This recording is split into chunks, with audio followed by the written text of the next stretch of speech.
inequívoco. Assim, o Brasil é entre as 3 maiores potências agro do planeta. Agora, só potência agro não é suficiente para desenvolver o país. Ô, professor, e você acha no caso da BYD para Tesla, a BYD ela realmente ela vem para competir com a Tesla e ela pode impactar muito as vendas da Tesla? Eu dou até um exemplo aqui no Brasil, né? Pô, aqui no Brasil você anda, aqui, a gente é de nós somos de São Paulo. Então em São Paulo, sei lá, cada esquina tem um BYD. Cada esquina, aqui em São Paulo, cada esquina tem um BYD. Eu vou no shopping, tem as concessionárias da BYD.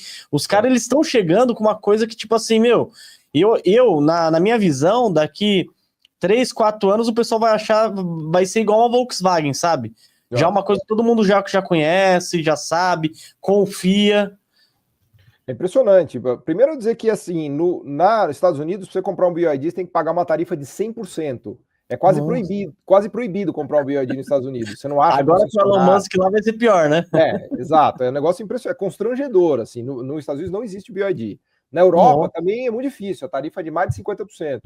Então tem alguns mercados que não estão tarifando tanto. O Brasil, nesse sentido, é muito mais liberal do que os americanos, porque a gente começou a botar tarifa em carro elétrico, mas é muito menor do que nos Estados Unidos. Então a BYD está vindo com tudo para cima do Brasil. Tem subsídios do governo chinês gigantescos, né? A quantidade de dinheiro que o governo chinês deu para a BYD é impressionante. Aliás, a BYD começou fazendo ônibus elétrico em Tianjin. Ela tinha um contrato da prefeitura de Tianjin para fazer os ônibus elétricos do município, né? A China está muito avançada nessa parte de eletrificação de veículos, né? A BYD é apenas uma delas, tem mais de 10 montadoras de elétricos na China. O ecossistema de carros elétricos mais completo do mundo hoje é o chinês. O melhor ecossistema, tanto é que, por exemplo, a BMW foi montar uma fábrica de carros elétricos na China, porque lá você tem a melhor mão de obra, os componentes, as empresas. Os Estados Unidos está tentando montar um ecossistema, a Tesla é certamente o grande exemplo disso, o Biden ajudou muito, mas agora o Trump está meio puto com esse negócio de carro elétrico, porque ele é petróleo, né? Ele é drill, baby, drill, né? Vamos queimar, combustão, poluir, dane-se, né? Mas o fato é que a China tem um ecossistema impressionante de carros elétricos, né? E ela conseguiu. Porque, veja que interessante, Luan, o carro elétrico é como diz um amigo meu, ele é um iPad sobre rodas. O que é um carro elétrico? Ele é completamente diferente de um carro a combustão. Porque ele é todo ele é um eletroeletrônico numa bateria com roda. A engenharia do carro a combustão é completamente distinta. O chinês nunca conseguiu fazer o carro a combustão bem feito. Tinha JAC Motor, você vê por aí um carro chinês ou outro. Mas no elétrico, eles se alavancaram no sistema produtivo deles de eletroeletrônicos e conseguiram dar esse salto industrial. Então a tendência, se você me perguntar, eu acho que daqui 10 anos os chineses vão dominar o mundo em termos de elétricos. A gente já está vendo isso no Brasil. Você fala assim, hoje um cara que tem carro elétrico no Brasil, 70% de chance de ser um carro chinês. Certeza, né? E isso eu acho que vai continuar, porque é um carro que é mais barato, né? A grande competitividade deles é o custo, né? E é um carro que funciona bem, né? Dá problema. Todo elétrico dá problema, né? Eu não sou fã de carro elétrico, mas me parece que o chinês vai bem, né?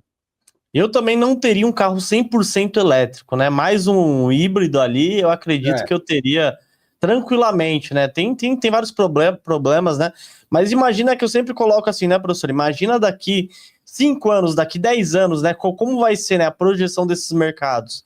E eu vejo o Brasil, ele fica muito para trás da industrialização como um todo. Você acha que é um erro o Brasil não querer se industrializar em alguns setores, professor? Ou eu estou errado também, né? Às vezes pode me corrigir aí.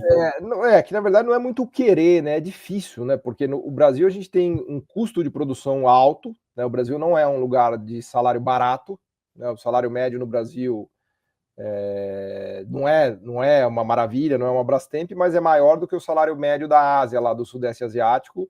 A gente tem um custo tributário pesado, né? Nossa estrutura tributária onera demais a indústria. A gente tem um custo de juro altíssimo, que é um drama que a gente não consegue resolver. Tudo isso a gente chama de custo Brasil, né?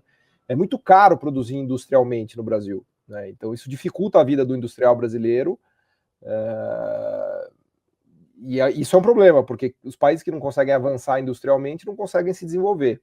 Aliás, a China é um melhor exemplo de como o avanço industrial criou o desenvolvimento econômico do país, né? O Brasil tem tentado, o governo anterior tentou, esse governo está tentando também, alguma coisa está melhorando, né? O ano passado a indústria brasileira cresceu 3%. Foi o melhor crescimento industrial dos últimos 10 anos, né? Então foi uma boa notícia, mas a verdade é que a indústria brasileira está bem para trás. Só para te dar um dado, a indústria brasileira hoje produz quase 17% menos do que ela produzia em 2014. 17% menos. A China, acho que se você comparar a produção industrial de 2014 e hoje, ela deve ser 5 vezes maior, assim. Então a situação industrial brasileira é dramática mesmo. E eu vi até você fazendo uma comparação, né, sobre, acho que a sobre a Embraer e sobre o agro, né? Então o Brasil, você acha que ele foca muito no agro e às vezes não foca em empresas que poderiam dar um retorno muito maior para o país, né? Exato. É que a questão não é ou agro ou Embraer, a questão é agro e Embraer. Se você pegar Sim. As grandes potências agro do mundo, que são Estados Unidos, Alemanha, França, Espanha, Canadá, eles são potências agro e também são potências industriais. O problema do Brasil é só se... A gente é potência agro, é inequívoco. Assim, o Brasil é entre as 3 maiores potências agro do planeta. Agora, só potência agro não é suficiente para desenvolver o país. A gente precisa ser potência agro e potência industrial. Então, o meu medo é a gente esquecer do lado industrial e ficar só no agro. Aí vai ser um problema. Nenhum país no mundo é rico só agro. Todo país que é rico é agro e indústria, né?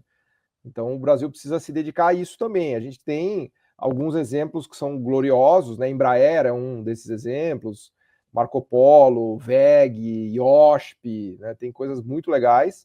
Só que a gente tem uma população enorme, de 200 milhões de habitantes. Então a gente precisa de muita empresa desse tipo, muita empresa industrial. Isso é o que falta no Brasil, a meu ver, né? E o Brasil parece que também não tem muito incentivo, né, professor? Eu não sei se é...